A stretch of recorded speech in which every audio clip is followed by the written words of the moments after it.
Welcome, everyone, to the Clocking Out podcast, a show about people who share their own personal journey that include making bold choices to clock out of situations, to follow their dreams of career fulfillment, and to live their best, most authentic lives.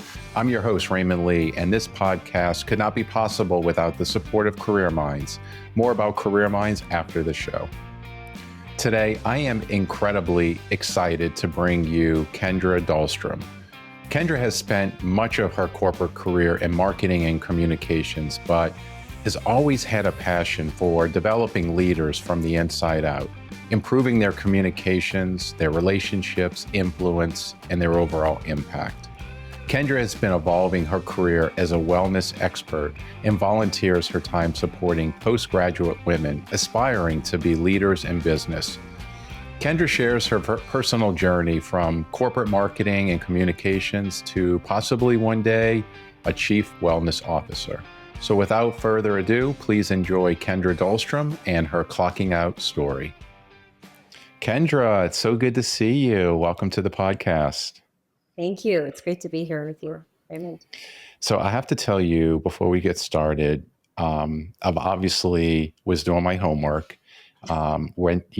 read your website, looked at some of your LinkedIn posts, and the first time I'm doing this on this podcast, I did a 30-minute meditation just before the podcast. So I'm not sure if you ever heard of Tara Brach, who she has a podcast and she does meditation. And I actually learned through Tim Ferriss's podcast about her work.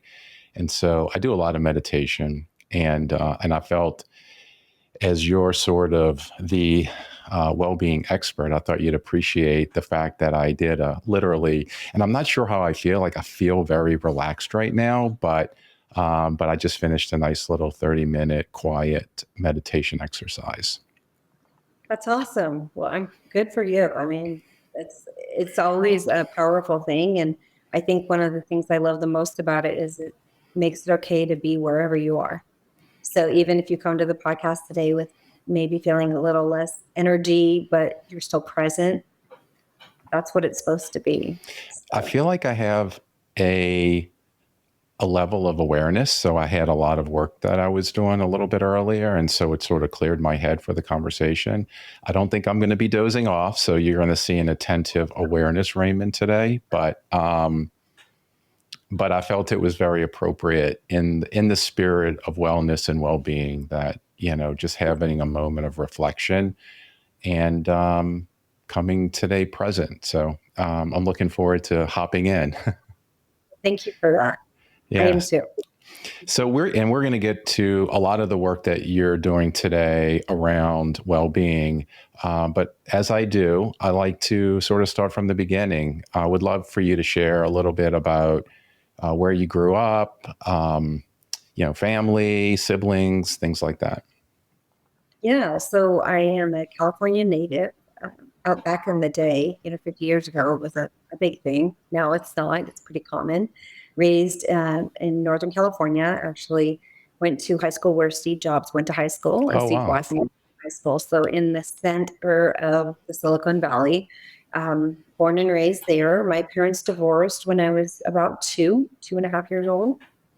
And my dad remarried, and my mother, it took, 21 years for her to remarry.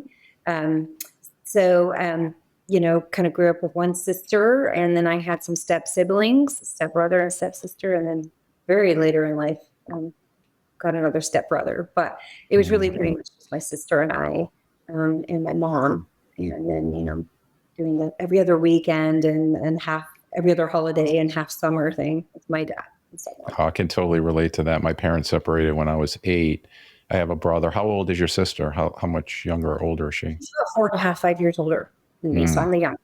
It was a big enough separation that we got along, but we kind of didn't do much together, older. Are you guys still close today? Yeah. We don't talk quite as often as I think we both like, but yeah. So what did you want to be when you grew up? Well, it's so funny. So initially I wanted to be a solid gold dancer. because I think like everybody did that was born in the 80s or 70s, right? And then initially, I actually wanted to be an advertising agent. I wanted to own an ad agency, and then I very quickly shifted to fashion design and followed that track for a while. But then got dissuaded in my sophomore year in college. I went to FIDM, or my sophomore year in high school. I'm sorry, went to FIDM, did the whole interview, and I think something about me just wanted that 4-year college experience. So I chose otherwise and followed a different passion around nutrition and exercise science, which I abandoned while I was in college and went to business. That's so interesting. So you had this desire to, first of all, self-expression and this desire to want to get into fashion, but you chose business, you chose a path that many people choose. And I wonder if there's any external influence that led you to making that decision versus going into follow the dreams that you had, which feel like they've played out later in life. But I'm curious about that. It's interesting. I've never been asked that. And intuitively, I think the first answer is yes. I think, being a byproduct of a divorce at a very young age, followed by a series of, let's just call them traumas, abuses, issues, well kind of into my teens, I didn't have a lot of confidence at all. I don't even know if I had any. Honestly, I had very, very little confidence. I didn't really have a lot of belief in myself. I looked outside for all validation, always, never looking internally. I also didn't grow up with a very strong religion or faith. So there was really nothing of a higher power or something to turn to besides myself, and myself had nothing, right? I was empty. Sort of an empty vessel. And so I had a lot of wounds, and so it's interesting because when you ask me that question, the first thing I think is, well, yeah, I think I really desired to sort of show who I was and be who I was, and sort of go into the self-expressive, whether it be advertising or fashion design, and step out there. But then I lacked that foundation and that confidence that is so greatly required in order to be successful in one of those occupations. So maybe that was the reason. Interesting. So you took the path of least resistance. It sounds like you chose a field that was comfortable. It connected or related to probably a lot of your friends who were doing the similar things. And so you went to college, you pursued a degree. Tell me about what degree you chose and how that connected to you to your first job. I think the same pattern occurred again, now that you say that. So I actually there were only 3 colleges at the time that were offering exercise science, which was a version of physical therapy, but slightly different, and nutrition. And so it was I think it was between Washington State, Oregon State, and University of Arizona. And I said, well, I always like the sun a little bit more. So I went to University of Arizona and I pursued that. And interestingly, I had the great opportunity of working underneath a woman there who was the highest ranked female in all of athletics at the time. She was head of athletic department and athletic training for the NCAA Pac-10 team back at the time, now Pac-12, for the Arizona Wildcats. And she was my mentor. And what was interesting is at the time, this is, dating myself, but this is before the WNBA and, all these other advancements and Me Too and any of these other things. And so she basically pulled me aside one day and said, this doesn't even have a glass ceiling. It's a cement ceiling. And if you want to have a family and have kids, I don't want to discourage you, but, you remind me a lot of me, and a lot of people that are in here working have had, been through divorces and have, marital problems or having a hard time keeping a boyfriend or girlfriend or vice versa. Now that goes, with saying that she's very happily married now and became a professor at NAU. But it really was a defining moment for me because I thought, oh, okay, I'm not taking this path. But yet again, instead of having that confidence and believing in myself that if I had stayed with it, I probably could be an athletic trainer for a professional football team or something right now, because that barrier was broken, right? That 4-minute mile had been broken. And so I changed back into fashion design. Actually, I went back into consumer psychology. I was studying consumer psychology and interviewing at Neiman Marcus, and they had passed me up for that job after several interviews. And so I was a little bummed out about that. But then I went and worked for Calvin Klein out of New York. And then I got into advertising. So I kind of hit it all. And then at that point in time, I was in San Francisco, and it was right before Y2K, and my sister was in software sales, and the economy was booming. And I knew I wanted to go live back near home. And I thought, I'd better get a job at one of these high-tech companies, or I might be obsolete if I want to live in the Central Valley, or live in the Silicon Valley or the Central Valley of California. So that's really what led me back to tech. Wow. So what was a life lesson with your coach? It sounds like she offered like some really inspiring advice and opportunities. And I guess as you reflect back for kids that are in that space that you're in, where there's these sort of, I call them unicorns, really. I think I've had one in my college, which was more academic, that just provides so much guidance and, sort of helps and kind of shepherds you along. And I guess I wonder, as you reflect back, what type of advice would you offer to people who could be in a similar situation that you are in terms of, what they should be thinking about? Yeah.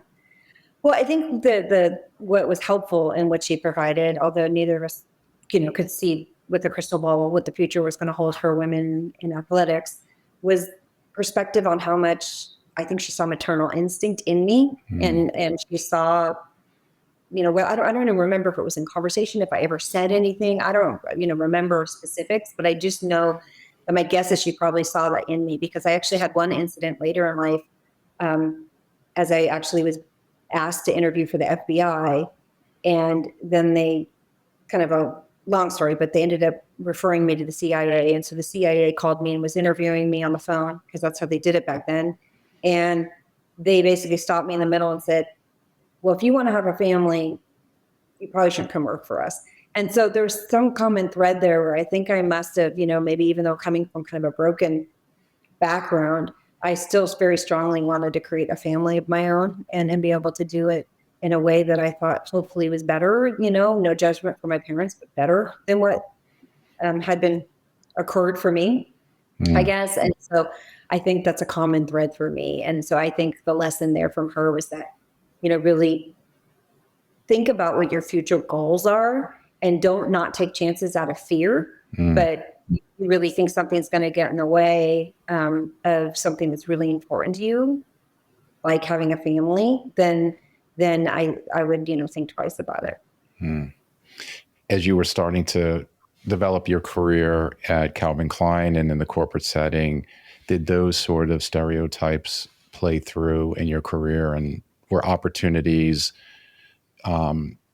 impacted? Because, I just wonder how open were you about your desires? I know that you can't ask questions like that in the interview related to, do you want to start a family and things of that nature? But I wonder if you felt that in the corporate setting as your career started to unfold. I didn't.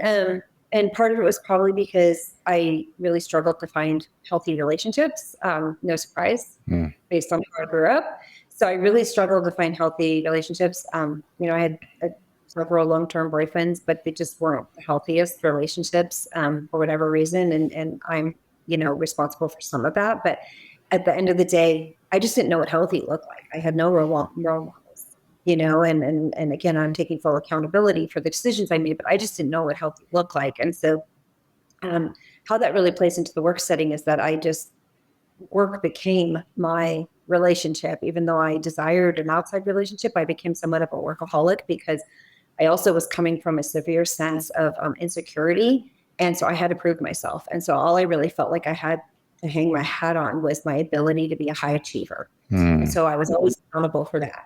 And so I, was deemed a workhorse, and I was even called that, like, jokingly. And it kind of stung when I first heard it. And then I thought, oh no, this is good. I have job security. But then later in the years, I realized no.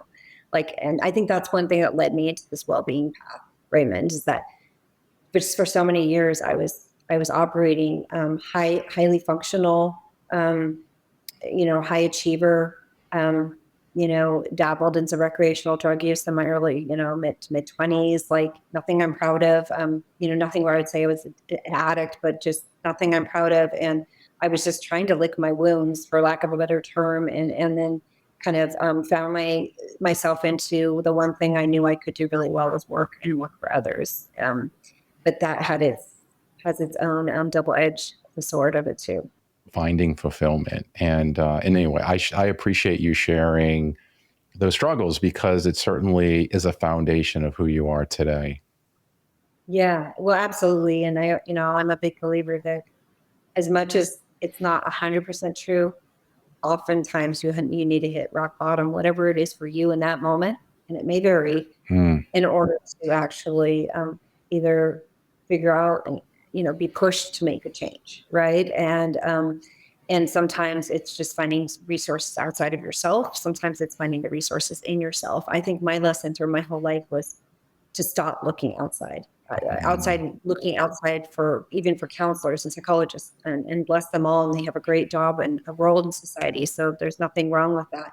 But always looking outward. And I think that's what coaching has really brought me, as I found coaching myself in my 30s and then moved into being a coach, is it really turned that lens back inward to help me find what I was looking for inside of myself. Yeah, I love that. So when was the moment that you leaned into trusting yourself and you clocked out of the situations that you were in and shifted to this sort of passion that you have around being the well-being expert? I tried. Well, there are a few different moments in time, but I think the one that's most memorable was actually when I had my first son.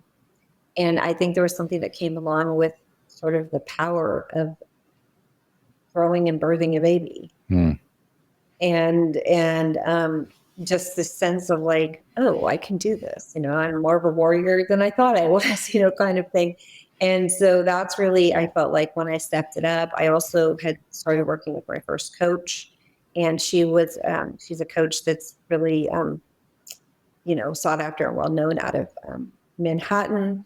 And I actually read about her in a Forbes article when I was reading about executive presence. And I had the gumption to email her and ask if she ever paid it forward and helped somebody who was aspiring. And she said, yes, let's talk.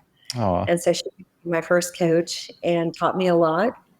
And then I think that combined with having my firstborn son, I think I really sort of landed in this element of, oh, I have more reason to be confident than I had reason to be in the past. can I ask a question about that? So, kudos to you for being brave and courageous to reach out to that person who you felt like, she's busy and why would she ever take me on as a client? I'm sure that there was all kinds of stories that were swirling through your head. And I've had throughout my last couple of decades, I've had business coaches, I've had relationship coaches. I feel like I've had it all. And I wonder if you can share, how did you get to the point where you said, I am going to, because I feel like people sometimes will talk themselves out of hiring a coach or seeking out a coach just because they don't want the stigma that, there's something to be fixed within them. There's sort of like, oh, I'm not, not suggesting that we're all perfect, but, there's sort of this mindset where it's, like, I don't need a coach. And I just wonder what got you to that point and what advice can you tell someone who is struggling with hiring a coach? Yeah. Well, a few things. One was I definitely knew I had wounds that needed healing, but I had no idea how much because I had been doing, counseling and work for so long. I thought I had already done, 80%, 90% of my healing. And over the last few years, I've realized that, whoa, I was very mistaken. The main reason I reached out to her is because I had been at a senior manager role at Cisco and some of these Fortune 50 companies for about, I don't know, at that point in time, it had been about 6 years, going on 7 years. And I was having a hard time breaking through to director. And so if I was really honest with myself, I realized that I felt like I was lacking. And I'd see other people get promotions who I know I was just as capable as them. It was just how they either handled themselves or how they tackled certain conversations. It wasn't even as much emotional intelligence as it was knowing what to say and when to say it. And as somebody who, not to go back to my background, but because of my background with trauma and abuse, I was told, shut up, don't talk a lot growing up. And unfortunately, that pattern made me into a person that started to doubt what I'd say when I'd say it. And so, and what I was saying, how I was saying it. So then I just wouldn't say anything at all, or I'd over rotate and become completely verbose and like annoying. Right. So I think, those were coping strategies for me to figure out like how, in the survival flight or flight situation, but unfortunately it persisted. And then it kind of carried into my young adulthood. And so the reason I share that is because I knew that there's something to be learned there about, how to say it, when to say it.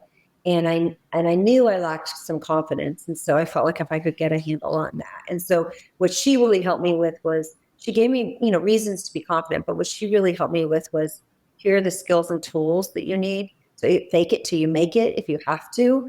And then that got me to where I needed to be. And then I was able to go do that deeper work to really unearth let go of some things I was holding on to that I didn't realize I was.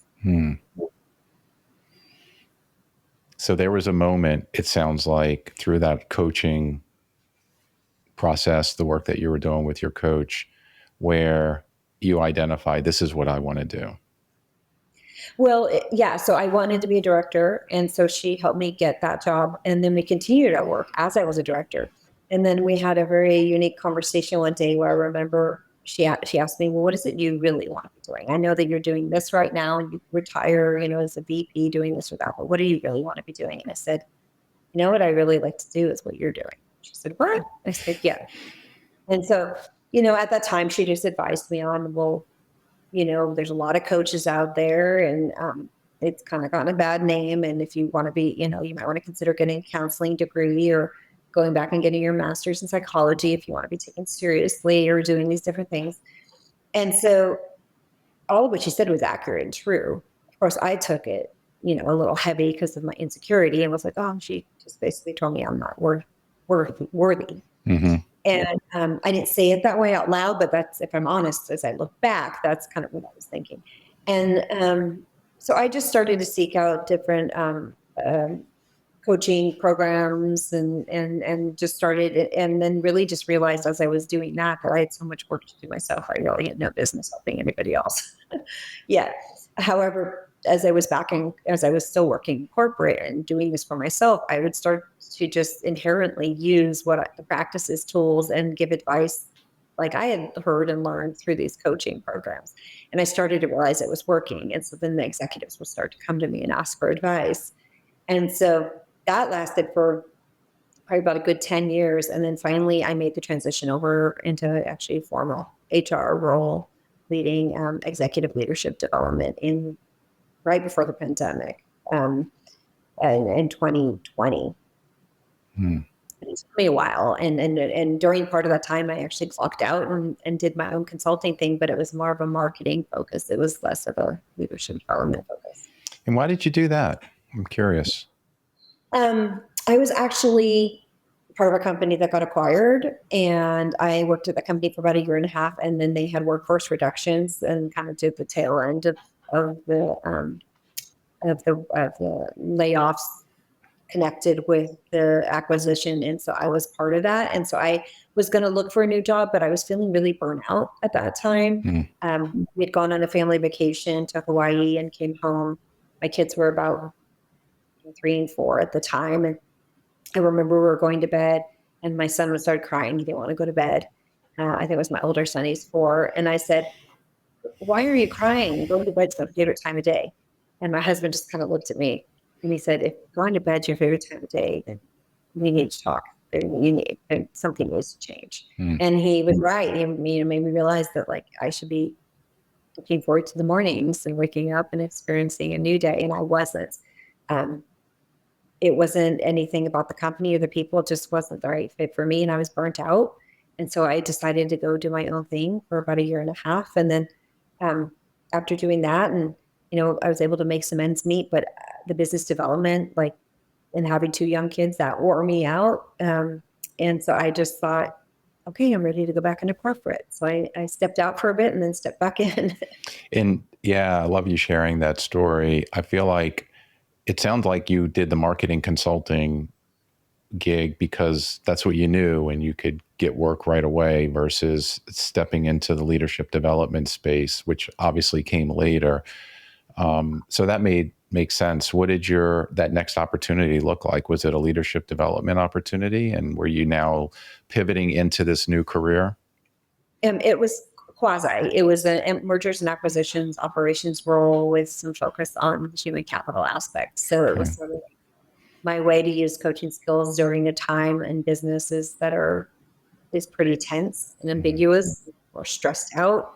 They don't know if they're going to lose their jobs. Know if they're having to merge technologies and platforms and all these things. So it was a good opportunity for me to do that. And then when that acquisition became as complete as it was going to be, I moved over into an HR role at that same company. So it lended me the opportunity to open the door for me to go do that. Yeah. So it sounds like you internally, the benefit of working in HR is if you want to be a coach or if you want to do leadership development, it's a great place for you because you're just inherently working with leaders and helping them overcome their people obstacles. And, just coaching is just a natural playground for you to get experience. And it sounds like throughout your career, even early on, you were able to build some skills, really learn more about yourself and your identity. And it's evolved to the place where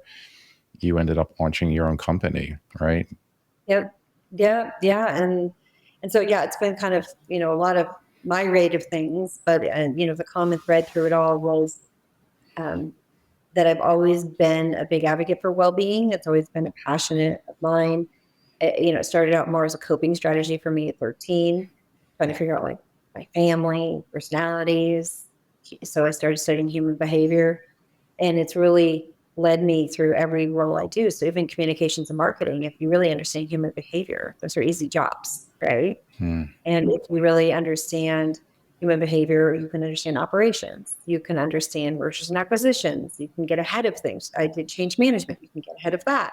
So, I mean, I found the human behavior to be the common thread in that. And then if you can just get people to a desired state of wellness, and whatever that means from a corporate value standpoint or a strategic priority standpoint for each company and how you measure that, then they should be productive, right? It doesn't, and it doesn't have to be at the expense of well-being, right? People often think productivity and performance have to be at the expense of well-being. And so I think that's been one common thread of mine is how can I live my life, not falling into that trap, but how can I also help others regardless of what part of the business I'm touching do the same. And then, as obviously as I rolled into HR and leadership development and executive training and coaching, it makes complete sense that that's something I help re-educate on. Did you end up going to get the certifications or did you get any kind of? I finally did. Yeah. You did? What'd you do? I was resistant for a while. I did a lot of, other programs, and then I did some programs with Steve Chandler, who actually reading his book, The Prosperous Coach that he wrote with Rich Litvin was like the one book I read when I'm like, oh, I'm not just getting coaching, I'm becoming one. So that was sort of the light bulb went off for me. And I reached out and became part of his advanced coaching services program. And then after we're doing that for a year, I started the process to go through a program down in San Diego, California that is ICF certified. So I went down the ICF path, and now I'm ICF PCC. So that's great. Kind of in between between having the hours for master, I don't quite have those hours yet. So. Yeah, and I feel like it does validate, gives you the credibility, having gone through a certification and getting the formal training coupled with all the experience that you've had throughout your career is just the perfect recipe for launching the company and, just going to market with. And it feels like when I looked at your website that your approach to well-being is very differentiated in terms of how, like, have you sort of with your experience created your own kind of methodology that you use when you're working with leaders that's sort of unique to your process for coaching? Yeah, I mean, I think we all sort of have a different, we use a lot of the same tools, but we approach it slightly different. I'm in the process of actually creating an assessment. So, there's all sorts of wellness, wheel of life and all those types of assessments, but an assessment that's more related between, leadership expectations, behavior, core values, and performance, Hmm. right? And productivity. So it helps connect and bridge that gap a little bit. So then they have metrics that they can actually work against. So I'm in the process of creating that. But I think, um, in my work, when I do come across, um, clients, whether it be in the past on the private side or, in my current role, my company, I think I really usually take a standard approach. And the one thing that you had already mentioned that's number one is ground zero for me is trust. And so that's the one thing that I really focus on is building trust. And it's funny because, executives will come to you and they'll, oh, I need results. I need X, Y, Z. And so as a coach, it's our job to really straddle that line and help them get to what they need when they need it, but then also help them see any blind spots or coping strategies or autopilot, defenses that are kicking in order of like, let's just get the work done instead of like slowing down to really look at like what's going on. Yeah, I love that. I I feel like there's a lot of work that I can do in that that arena myself as you're talking. Yeah, there's natural tendencies I feel like that kick in that it does take a high level of self awareness for you to know when you're reacting in a certain way. So, um, so I was looking at a couple of your most recent LinkedIn posts, and it's sort of defining the idea of a chief well-being officer. And I took it upon myself. I went to Indeed and I typed in CWO, chief well-being officer, and there aren't many jobs out there that companies have, this new C-suite position that's focused on well-being within an organization. And I wonder if you can comment about this evolution. I feel like since the pandemic, there's been a real emphasis in programs where companies have made investments to bring in consultants to work with employees and teams. But I feel like that's almost like, it's a band-aid is not the right word because you are probably making some level of impact. But Mhm. when you hire a chief well-being officer who's actually creating and implementing strategy that's deployed across the organization, I feel like that level of impact to the employee's overall well-being is much more sustainable over a longer period of time. Mhm. And it feels like when I read your post about the idea of hiring or, you're promoting yourself as a well-being expert, that it really starts at the top. And I wonder, is that the direction that you're headed in terms of your career? Because I feel like when I think about the clocking out story, you're seeking your ultimate career fulfillment. You're on that journey now. And I just wonder, is it the chief well-being officer, which would be the end? Not, there's never an end result, but is that the next that's the next outcome you're looking for. Yeah, I think it's part of it, right? I'm open, in the spirit of coaching. I'm open for what is brought to me. But I know that that's where I get my passion. And through all the research I've done and the companies that have implemented this, like the Deloittes and the Ernst and Youngs of the world, they've seen huge uh, progression within the company, as well as satisfaction, employee sat scores going up, as well as actually attraction from candidates, right? And actually them picking those companies over competitors for that reason. Sure. And so, to your point, I think post-pandemic, it really helped provide a microscope onto what was lacking. And what was lacking was sort of this focus on well-being and having a resilient process for well-being, because at that point in time it was very ad hoc. It's like, oh, we weren't expecting this big pandemic, right? So that really caught everyone off guard. And a lot of companies didn't have either the belief systems, the expectations, or even the programs in place to support it. And so now people are still 4 years later trying to catch up. And to your point, the challenge that provides is it's only at a programmatic level, and not all programs are going to appeal to everybody, and then not everybody always has time to do the programs, right? If you're in a culture that's still very much high achiever, productivity focused, but they say, oh, here's this program for well-being, are the people going to really do it? Are they going to feel that they're even empowered to do it? Are they going to, can they say, oh, okay, are you going to give me all day Friday off so I can do it? Well, no. So, okay, you want me to stay up till 10 o'clock at night so I can do it? Is that really part of my well-being program? So what the introduction of even like a VP, SVP, but the rise of chief well-being officer is really about making it a strategic priority, giving the employees and well-being a voice at the table in the boardroom, as well as with the C-suite, so that when all decisions are made, it's not just up to each of those individuals to say, well, what about the people? What about well-being? Because oftentimes they have their own priorities. And I'm not saying they're not good people. It's just they have their own priorities that they're measured on.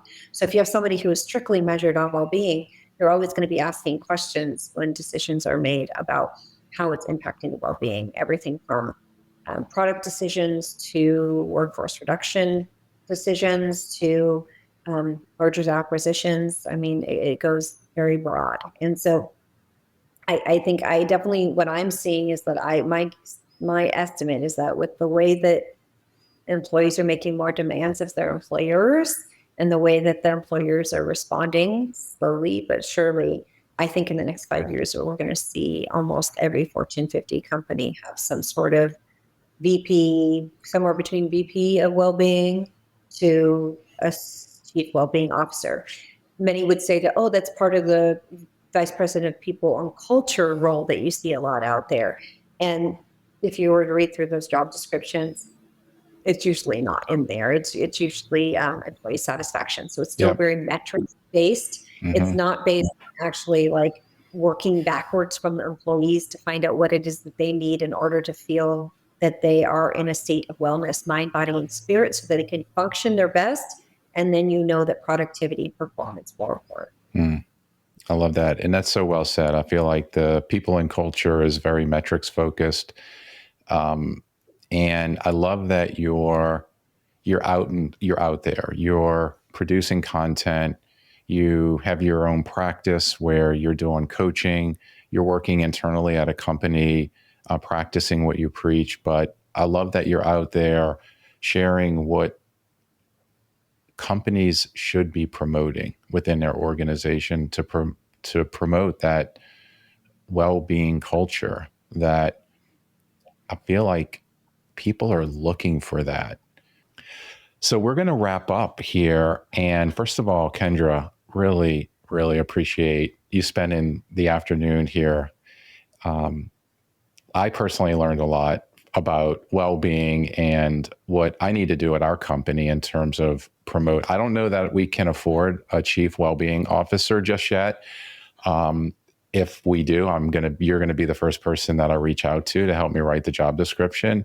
But really appreciated all of your all of your sharing, and wanted to wrap up with, how do people find you? Where would you like to, how can people find you? Sure. Well, they can find me on LinkedIn. That's probably the easiest. It's just /Kendra Dahlstrom, all one word. And I also have my website at kendradahlstrom.com. Great. Okay. Yeah, we'll have all those in the notes. Yeah, thank you so much. Really appreciate the conversation here today. And yeah, enjoy the rest of your day. And thanks everyone for listening. Until next time. Hello, Raymond again here. Thank you again to our sponsor, Careerminds, a global provider of outplacement and leadership development services. You can learn more about Careerminds at careerminds.com. If you'd like to connect with me about your own personal career journey, you can connect with me on LinkedIn as well as on Instagram at raymondlee.co. Until next time, remember, if you're stuck or unsure of your career or future and think it's time for a change, I would encourage you to ask yourself these 3 questions. Does my career or work make me feel alive? Am I doing the things that matter to me most? And am I creating value for myself and for others? Until next time.